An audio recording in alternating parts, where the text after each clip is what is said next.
kuffar. Tu as souvent dû entendre une personne en dire à une autre, en parlant d'une troisième. Celui-là, c'est un kuffar.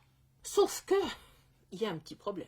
On ne peut pas qualifier une personne de kuffar, puisque kuffar, c'est un pluriel.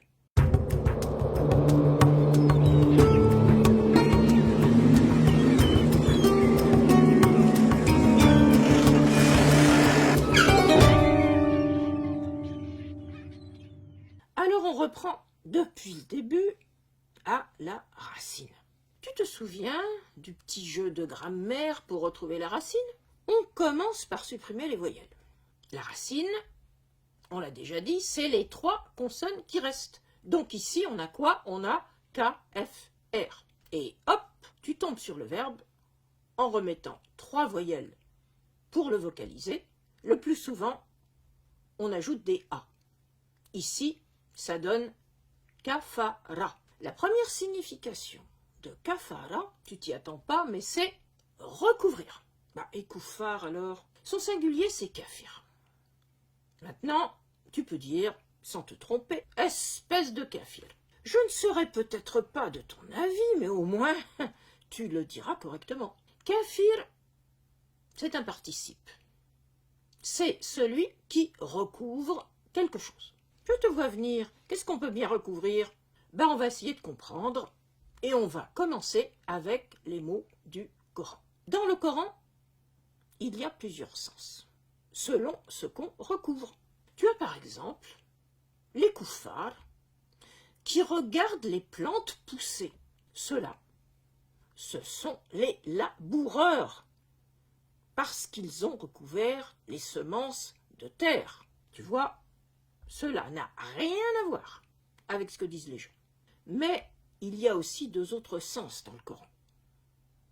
C'est pour dire recouvrir ce qu'on ne veut pas voir. Par exemple, à la Mecque, du temps du prophète, les gens ne croyaient pas que le Dieu de Mohammed avait créé le monde. Ils ne voulaient pas voir les ayats, les signes de la création. Donc, c'est comme s'ils fermaient les yeux. Dans ce cas, les kuffars, ce sont les récusateurs. Et puis, il y a aussi ceux qui ne veulent pas reconnaître qu'ils ont reçu des bienfaits d'Allah. Donc, ils ne se montrent pas reconnaissants. Alors pour eux, kuffar prend plutôt le sens d'ingrat, celui qui ne veut pas remercier. Dans la société de Mohammed, on ne pouvait rien faire contre les kuffars. On ne pouvait pas agir contre eux. Les kuffars, ils étaient simplement menacés de l'enfer. Mais à l'époque des conquêtes et de l'Empire, entre 656 et 661, et puis encore en 680, plusieurs guerres éclatent entre les tribus pour des questions de partage du pouvoir politique et pour les bénéfices des conquêtes. Ce sont les fitnas, cela veut dire la désignure des tribus. C'est là que les extrémistes de l'époque inventent le takfir. Le takfir, c'était un prétexte pour s'attaquer à leurs adversaires en les traitant de kuffars. De leur côté, les juristes se sont creusés la tête à propos de ces guerres civiles pour savoir si quelqu'un qui aurait participé au fitna cessait par conséquent d'être musulman. Ils vont en discuter pendant des siècles sans jamais se mettre d'accord. Au XVIe siècle, se sont constitués de grands empires, comme celui des Turcs ottomans. Et comme tous les empires, ils menaient des guerres extérieures pour étendre leur territoire ou pour se défendre. Mais à l'intérieur de l'empire, le pouvoir faisait en sorte qu'il existe une diversité des courants musulmans. Il n'en choisissait aucun. D'autres religions étaient présentes au sein de l'empire. Et en 1492, l'Empire a même accueilli de nombreuses familles juives persécutées par l'Espagne de la reine Isabelle la catholique.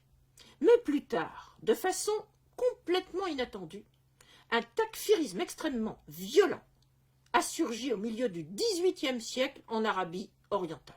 Les takfiristes ont pillé la Mecque et Médine et commis des massacres en Irak. Les Ottomans qui étaient au pouvoir ont alors lancé une armée contre ces adeptes du takfir que l'on appelle les wahhabites.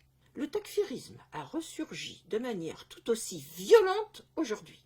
On le voit, on l'a vu notamment en Irak et en Syrie, où le takfir est utilisé comme un moyen pour resserrer les rangs d'organisations extrémistes qui utilisent des mots chocs, qui frappent les imaginations, afin d'inspirer la terreur et de justifier la plupart de leurs crimes. Les mots kafir, koufar et takfir en font partie. Mais si tu les compares à leur histoire, tu peux constater qu'on les emploie n'importe comment. D'ailleurs, je ne te l'ai pas encore dit, mais on ne peut pas traiter un juif ou un chrétien de kafir. Dans le Coran, les juifs et les chrétiens font partie des gens qui ont reçu une vraie révélation. Mais de ça, on parlera une autre fois. À bientôt.